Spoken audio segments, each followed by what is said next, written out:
사랑하는 성도 여러분, 6월 5일 목요일 아침입니다. 하나님의 은혜와 평강이 함께하기를 축복합니다. 좋아요, 구독 꼭 눌러주세요. 우리 천만 성도 큐티하는 그날까지 함께 달려가도록 하겠습니다. 오늘 우리에게 주신 하나님 말씀은 민수기 33장 38절에서 56절까지의 말씀인데요. 우리 함께 50절에서 53절까지 말씀 같이 읽도록 하겠습니다. 여리고 맞은편 요단강가 모압 평지에서 여호와께서 모세에게 말씀하여 이르시되 이스라엘 자손에게 말하여 그들에게 이르라. 너희가 요단강을 건너 가나안 땅에 들어가거든 그 땅의 원주민을 너희 앞에서 다 몰아내고 그 새긴 석상과 부어 만든 우상을 다 깨뜨리며 산당을 다 헐고 그 땅을 점령하여 거기 거주하라. 내가 그 땅을 너희 소유로 너희에게 주었음이라. 아멘. 이스라엘 백성들의 그 40년의 광야 생활, 이제 모세는 마지막으로 여정을 읊으면서 끝을 맺고자 합니다. 이렇게 모세가 40년의 세월을 쭉 이야기하는 이유는 무엇이 있을까요? 바로 하나님의 은혜를 기억하라는 것입니다. 이스라엘 백성들은 언제나 하나님께서 광야에서 베풀어 주신 그 은혜를 기억하며 하나님의 백성인 것을 인지하고 살아가야만 합니다. 마지막에 이제 40년이 되었을 때에 40년째 5월 초하루에 제사장 아론은 호르산에서 죽었습니다. 자, 호르산에서 죽었다는 기사를 왜 여기에 일부러 모세가 기록을 했을까 우리가 생각해 본다면, 지도자다 할지라도 하나님의 말씀에 불순종하면 약속의 땅에 들어갈 수 없다라는 것을 보여주고 있어요. 또 그 반면에 그가 죽었을 때에 123세다 이렇게 되어 있는데, 123세 동안에 그가 초반부에 83세에 하나님으로부터 그 말씀을 받았잖아요. 못 들어간다. 그렇지만 그 과정 속에서 그럼에도 불구하고 이스라엘 백성들을 맡아주신 사명에 의해서 최선을 다해서 마지막까지 123년 3세 동안에 그가 죽을 때까지 이스라엘의 그 랭킹 2위로서 넘버 2로서 이스라엘 백성들을 가나안까지 이렇게 잘 이끌어 갔다라는 그런 사명 완수의 모습도 우리는 보게 됩니다. 그래서 한 사람을 놓고 콩과 살을 우리가 같이 볼 수 있는 거죠. 자, 이렇게 해서 하나님께서 이제 가나안 땅에 전적으로 모든 것들을 가나안 땅에 이르기까지 모세를 통하여서 이스라엘 백성들을 이제 이끌어 가셨는데, 오늘 마지막 진영에 이제 진을 친 것을 이야기를 하고 있고요. 이제 여리고 맞은편 요단 강가에 있는 모압 평지에까지 이르게 되었습니다. 자, 이 모든 것 하나하나 돌아보면 모든 것이 하나님의 은혜가 아닌 것이 없는 거죠. 그럼에도 불구하고 이스라엘 백성들은 그 은혜를 잊어먹고 계속해서 광야 생활에 이스라엘 백성들이 한 거라고는 하나님에 대한 반역 또는 불평, 불망, 원망, 불신앙 이런 것들을 계속 보여주고 있지 않습니까? 그런데도 하나님께서는 그들을 오래 참음과 자비와 인내와 사랑으로 그들을 징계하시지만 붙들어 주셔서 그들에게 붙어 있던 그 430년의 이집트의 그 오염된 사고들, 그 노예 근성 이런 것들, 우상 숭배에 빠져 있는 마음들, 이런 것들을 하나님께서 끊임없이 제거해 주시고 다듬어 가시는 하나님의 그 성실하심, 하나님의 인내하심, 그 성실하신 하나님의 모습 우리가 또 보게 되는 것이지요. 그래서 그 하나님의 은혜로 이제 우리가 요단 강가에 모압 평지에 서게 된 것이죠. 자, 모압 평지에 서 있었을 때 하나님께서 모세에게 특별하게 말씀하십니다. 이 백성이 요단을 건너서 가나안에 들어가서 반드시 지켜야 할 사항들을 말씀하고 계시는데요. 그것은 바로 52절 이후에 보면, 그곳에 들어가면 먼저 가나안 사람들을 몰아내라. 그리고 새긴 우상을 깨뜨리라. 그리고 산당도 다 헐어버려라. 그리고 그 땅을 점령해서 그 땅에 거주하고 살아라. 그것을 너희에게 소유로 주었다. 그랬습니다. 자, 결과론적으로는 하나님께서 이스라엘 백성들에게 가나안 땅을 소유로 주었습니다. 그러나 땅을 선물로 주었지만 그 선물을 차지해야 할 과업이 있어요. 과제가 있는데 그것은 바로 그 땅 사람들을 몰아내는 겁니다. 그 땅에 있는 만연되어 있는 우상을 깨뜨리는 거예요. 산당을 헐어버리는 겁니다. 이것이 숙제입니다. 이것을 헐지 않으면 그 선물의 의미가 없는 거죠. 하나님께서 가나안을 멸하는 이유가 뭡니까? 그들이 그 완악한 우상 숭배에 빠져 있기 때문에, 그들이 그 땅을 더럽혔기 때문에 하나님께서 가나안에 있는 사람들을 내몰아내는 거 아니겠습니까? 그래서 이스라엘 백성들 하나님께서 광야 생활을 통해서 40년 동안 거룩과 성결로 훈련시켜 주셨는데, 이제 마지막으로 가나안에 들어가면 그 땅이 축복의 땅이지만 여전히 그 땅은 우상 숭배의 땅이요, 또 산당으로 오염되어 있는 땅입니다. 그러기 위해서는 그런 땅에서 이스라엘 백성들이 해야 할 일은 그 땅을 정리하는 겁니다.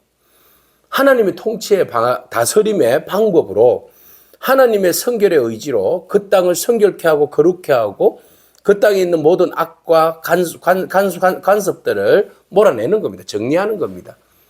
그럴 때 비로소 이스라엘 백성들의 거룩함이 그 땅을 차지할 수 있는 거죠. 그래서 하나님께서 그들에게 그렇게 명령을 하신 거예요.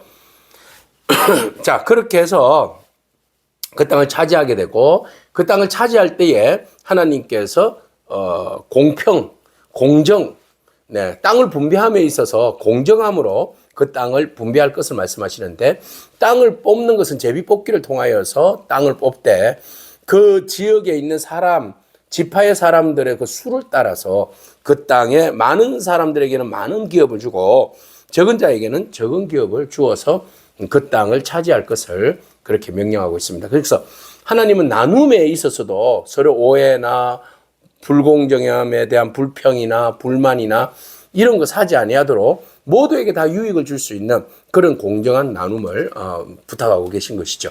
자, 그런데 말입니다. 만약에 하나님께서 그렇게 말씀하셨음에도 불구하고 여전히 그 말씀에 순종하지 않을 경우에 어떡할 것이냐. 이게 중요한 거죠. 그래서 만일 원주민을 너희 앞에서 몰아내지 아니하고 남겨두었으면 그들이 너희들에게 있어서 눈에 가시가 되고 옆구리를 찌를 것이다. 분명하게 말씀하셨어요.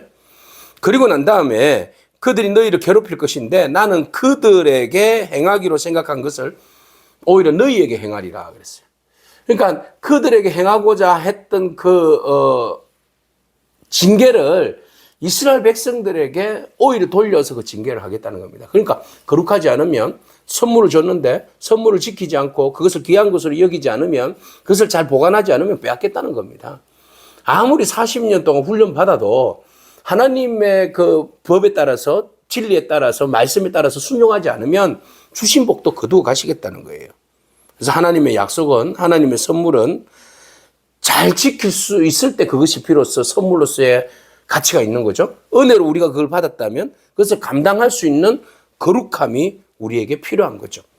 하나님은 바로 그래서 그 땅에 들어가면 너희가 이때까지 오게 된 그 모든 경로의 그 은혜를 보살펴 주신 그 은혜를 기억하고 그리고 앞으로 미래의 너희가 그 땅의 완전히 주인이 될 테인데 오늘 그 땅의 미래의 주인공이 되기 위해서 오늘 현실에서 그 땅을 우리가 어떻게 차지할 것인가에 대한 거룩함과 성결함의 전쟁, 영적 전쟁에 대하여서 깊이 상고하고 그리고 그 땅을 지키지 않을 때 영적 유산으로 거룩함으로 그것을 지키지 않을 경우에는 그것이 언제든지 우리에게서 하나님께로 그냥 돌아갈 수 있다라는 것을 경고로 우리에게 말씀하고 있습니다. 그래서 이 세상에서 하나님의 백성으로 살아가기, 끝까지 우리에게 주신 사명들 잘 감당하며 살아가는 것, 네, 그것이 바로 우리가 이 땅 가운데서 행해야 할 그런 과제이죠.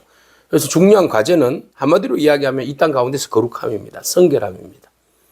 그래서 단순히 이스라엘 백성들에게 그 땅을 하나님께서 가나안 땅을 주신 것은 단순한 이스라엘 백성들을 애굽에서 가나안으로 이동하는 것으로 끝나지 않았다는 거죠. 그 중간에 연단하시고 정결케 하심으로 광야를 끝내시고 약속의 땅에 들어가셔서 이제 무장되어지고 정결한 그 권세와 능력으로 그 땅을 다스리시고 통치할 것을 하나님께서 말씀하신 것이죠.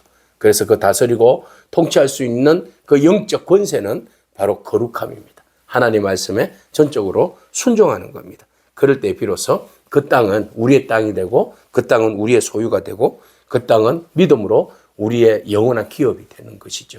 오늘 하나님께서 이 땅 가운데 우리에게 기업을 주신 줄로 믿습니다. 여러분들의 그 가정도 기업이요. 여러분들이 다니는 학교도 기업이요. 여러분들이 그 출근하는 바로 회사도 기업이요. 여러분들이 예배하는 예배의 교회도 기업이고 어쨌든 이 나라 이 민족도 여러분들의 기업인 줄로 믿습니다. 하나님께서 우리에게 주신 이 기업을 귀한 것으로 받아들이고 우리에게 이런 선물을 주심을 감사함으로 우리가 이것을 지킬 수 있을 수 있는 방법들을 한번 고민해보고 내가 이것을 주신 것을 어떻게 지킬 수 있을까? 네, 은혜의 기억을 잊어버리지 말고 은혜의 기억을 반드시 기억하면서 하나님께서 원하시는 성결과 거룩함으로 우리에게 주신 기업을 잘 지켜나가는, 그리고 우리 안에 있는 이미 가나안 땅에 있는 세상적인 가치관이나 인간 중심적인 사고나 하나님을 의지하지 않는 불신앙적인 요소들, 그 요소들이 그 땅에도 있지만 우리 가운데도 이미 자리 잡고 있는데 그것을 하나하나 제거하고 하나님께서 다스리시고 통치하시고 하나님의 가치관, 주의 말씀의 가치관과 하나님의 중심의 사고와 예배의 어떤 그 예배하고자 하는 마음, 세상의 것을 의지하는 것이 아니라 하나님을 절대적으로 의지하면서 살아가고자 하는 그 몸부림치는 마음들, 이 마음들이 저와 여러분 가운데 날마다 성숙함으로 깊어짐으로 또 이 땅 가운데 하나님 주신 모든 땅들을 소유하고 정복하는 그런 은혜가 저와 여러분 가운데 있기를 축복합니다. 아멘. 기도하겠습니다. 주님 감사합니다. 약속의 땅에서 실현할 하나님의 거룩함과 공의에 대한 이야기를 우리에게 알려주시고 계십니다.